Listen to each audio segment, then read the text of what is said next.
ମାର୍କଣା ରେଳ ଷ୍ଟେସନର ଅବ୍ୟବସ୍ଥା କହିଲେ ନ ସରେ। ଦକ୍ଷିଣ ପୂର୍ବ ରେଳପଥ ବାରମ୍ବାର ଜାଣିଶୁଣି ମାର୍କଣା ପ୍ରତି ଅବହେଳା କରୁଛି। ଆପଣମାନେ ଜାଣିଲେ ଆଶ୍ଚର୍ଯ୍ୟ ହେବେ, ଶିମୁଳିଆ ନିର୍ବାଚନ ମଣ୍ଡଳୀ ବାଲେଶ୍ୱର ଜିଲ୍ଲାର ଅନ୍ତିମ ନିର୍ବାଚନ ମଣ୍ଡଳୀ ଏବଂ ଏପାଖରୁ ଗଲେ ବାଲେଶ୍ୱର ଅଭିମୁଖେ ଏଟା ହେଉଛି ବାଲେଶ୍ୱର ଜିଲ୍ଲାର ପ୍ରବେଶ ପଥ। ତାହା ସହିତ ଦକ୍ଷିଣ ପୂର୍ବ ରେଳପଥର ପ୍ରବେଶ ପଥ।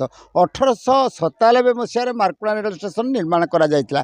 ସେ ସମୟରୁ ଆଜି ଯାଏ 127 ବର୍ଷ ପାଖାପାଖି ହେଲାଣି ଏ ରେଳ ଷ୍ଟେସନ ପ୍ରତିଷ୍ଠା ହେବା। ମାର୍କଣା ରେଳ ଷ୍ଟେସନ ଗୋଟିଏ ପ୍ଲାଟଫର୍ମ ଯେତେବେଳେ ଥାଏ, ସେ ପ୍ଲାଟଫର୍ମ ପାଖାପାଖି 10,000 ଊର୍ଦ୍ଧ୍ୱ ମାନେ ଜନସାଧାରଣ ମହାତ୍ମା ଗାନ୍ଧୀଙ୍କ ଜୟ ଜୟ କରି ପୁରା ପ୍ରକମ୍ପିତ କରିଥିଲେ ମାଟିକୁ ଏବଂ ମହାତ୍ମା ଗାନ୍ଧୀ ଦେଖି ଖୁସି ହୋଇଯାଇଥିଲେ। ସେହି ମାଟି, ଯେଉଁ ମାଟିରେ ମହାତ୍ମା ଗାନ୍ଧୀ ପାଦ ଦେଇଥିଲେ, ସେହି ମାର୍କଣା ମାଟିକୁ ଆଜି ମାର୍କଣା ରେଳ ଷ୍ଟେସନକୁ ଦକ୍ଷିଣ ପୂର୍ବ ରେଳପଥ ବାରମ୍ବାର ଅବହେଳା କରୁଛି। ଗୋଟିଏ ଉଦାହରଣ ଆପଣଙ୍କୁ ଦେବି। 2017 ମସିହାରେ ଏପ୍ରିଲ ମାସରେ 111 ନମ୍ବର ଲେବଲ କ୍ରସିଂ ଗେଟ୍, ଯାହା ଦକ୍ଷିଣ କେବିନ୍ ପାର୍ଶ୍ୱରେ ଥିଲା ଗୌରଦିଆ ଗ୍ରାମ ପାଖକୁ ଉଠାଇ ଦେଲେ। ଫଳରେ ଆଉ ଗୋଟିଏ 110 ନମ୍ବର ୱାର୍ଡ଼ ଯେଉଁ ରେଳ ଫାଟକଟି ରହିଲା ଲେବଲ କ୍ରସିଂ ବଣା ପାଖରେ, ସେଇ ଗୋଟିଏ ଫାଟକ ଦେଇ ବର୍ତ୍ତମାନ ହଜାର ହଜାର ଯାନ ଯାତାୟାତ କରୁଛି। ଫଳରେ ଶିମୁଳିଆ ନିର୍ବାଚନ ମଣ୍ଡଳୀ ଆପଣମାନେ ଜାଣନ୍ତି ଦୁଇଟି ବ୍ଲକକୁ ନେଇ ଗଠିତ, ଗୋଟେ ଖଇରା ଏବଂ ଶିମୁଳିଆ। ଏଇଟା ଶିମୁଳିଆ ହେଲେ ଖଇରାର ଜନସଂଖ୍ୟା ବେଶୀ, ଲକ୍ଷାଧିକ ଜନସାଧାରଣ, ସେମାନେ ଏଇ ମାଟି ଦେଇ ଏବଂ ଏଇ ରେଳ ଷ୍ଟେସନ ଦେଇ ଗତାଗତ କରିଥାନ୍ତି। ଗୋଟିଏ ଲେବଲ କ୍ରସିଂ ଫଳରେ ନାହିଁ ନଥିବା ଲୋକ ହଇରାଣ ହେଉଛନ୍ତି। ମଞ୍ଜୁଲତା ମଣ୍ଡଳ ଏବଂ ତତ୍କାଳୀନ ବିଧାୟକ ଜ୍ୟୋତିପ୍ରକାଶ ପାଣିଗ୍ରାହୀଙ୍କ ସମୟରେ ଏଠି ଗୋଟେ ଉଡ଼ନ୍ତା ପୋଲ ହେବା ପାଇଁ ସ୍ଥିର ହେଲା ଏବଂ ସରକାର, ରାଜ୍ୟ ସରକାର ଏବଂ କେନ୍ଦ୍ର ସରକାର ରେଳ ବିଭାଗ ପକ୍ଷରୁ ଉଭୟ ସହଯୋଗରେ କରାଯିବ, ସେଇଟା ହେବା କଥା। ଏପର୍ଯ୍ୟନ୍ତ ସେଇ ଉଡ଼ନ୍ତା ପୋଲ ହୋଇପାରିଲା ନାହିଁ।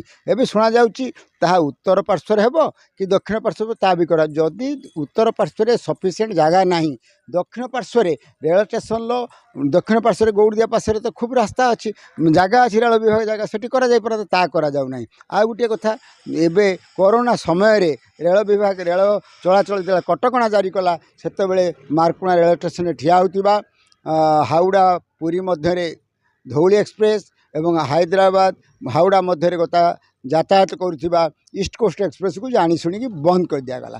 ଆମେ ଦାବି କଲା ପରେ କୁହାଗଲା, ଯେତେବେଳେ ଚଳାଚଳ କଟକଣା ଉଠିଯିବ ଆପଣା ଛାଏ ସବୁ ଷ୍ଟେସନରେ ଯିଏ ଯେଉଁ ଗାଡ଼ି ଯେଉଁଠି ଠିଆ ହେଉଥିଲା ସେଠି ରହିବ। ଆଜି ଯା ସେ ଗାଡ଼ି ଦୁଇଟି ରଖାଗଲା ନାହିଁ। ଏ ସଂକ୍ରାନ୍ତରେ ବହୁତ ଥର ଦାବି ହେଇଛି। ତତ୍କାଳୀନ ବିଧାୟକ ଜ୍ୟୋତିପ୍ରକାଶ ପାଣିଗ୍ରାହୀ, ତତ୍କାଳୀନ ସାଂସଦ ମଞ୍ଜୁଲତା ମଣ୍ଡଳ, ସ୍ୱରର ବିଧାୟକ ପରଶୁରାମ ଧଡ଼ା ଏବଂ ବାଲେଶ୍ୱର ଜିଲ୍ଲାପାଳ ତତ୍ସହିତ ଏଡିଆରଙ୍କ ସହିତ ବୈଠକ ବାରମ୍ବାର ହେଇଛି। ବର୍ତ୍ତମାନର ବିଧାୟକ ମଧ୍ୟ ପଦ୍ମଲୋଚନ ପଣ୍ଡା ଏବଂ ସାଂସଦ ଅଭିମନ୍ୟୁ ସେଠୀ ରେଳମନ୍ତ୍ରୀ ମାନନୀୟ ଅଶ୍ୱିନୀ ବୈଷ୍ଣବଙ୍କୁ ମଧ୍ୟ ସାକ୍ଷାତ କରିକି ଦାବି ଜଣାଇଛନ୍ତି। ଆଜି ଯାଏ କୌଣସି ଦାବି ପୂରଣ ହେଲା ନାହିଁ। ବିନମ୍ର ନିବେଦନ କରିବି ଶ୍ରୀଯୁକ୍ତ ବୈଷ୍ଣବଙ୍କୁ, ମାର୍କଣା ରେଳ ଷ୍ଟେସନ ଯେଉଁଠି ମହାତ୍ମା ଗାନ୍ଧୀଙ୍କ ପାଦ ପଡ଼ିଥିଲା, ସେହି ମାର୍କଣା ରେଳ ଷ୍ଟେସନକୁ ଅମୃତ କଳସ ଯୋଜନାରେ ମାର୍କଣା ରେଳ ଷ୍ଟେସନକୁ ସାମିଲ କରାଯାଉ, ଆକୁ ଗୋଟେ ମଡ଼େଲ ଷ୍ଟେସନ କରାଯାଉ। ଷ୍ଟେସନରେ ମହାତ୍ମା ଗାନ୍ଧୀଙ୍କ ପ୍ରତିମୂର୍ତ୍ତି ସହ ଏକ ଉଚ୍ଚରେ ଉଡ଼ୁଥିବା ଜାତୀୟ ପଥ ଏବଂ ବନ୍ଦ ହୋଇଥିବା ଦୁଇଟି ଏକ୍ସପ୍ରେସ୍ ଚଳାଚଳ ସହ ପୁନର୍ବାର ଯେଉଁ ରାତିରେ ଯାଉଛି ହାଉଡ଼ା ପୁରୀ ମଧ୍ୟରେ ଜଗନ୍ନାଥ ଏକ୍ସପ୍ରେସକୁ ରହଣି କରାଯାଉ ଏବଂ ବନ୍ଦ ହୋଇଥିବା ରେଳ ଫାଟକ ଯେଉଁଟା 111 ନମ୍ବର ଲେବଲ କ୍ରସିଂ, ତାକୁ ପୁନଃ କାର୍ଯ୍ୟକ୍ରମ କରାଯାଉ, ଏହି ଦାବି ରଖୁଛି।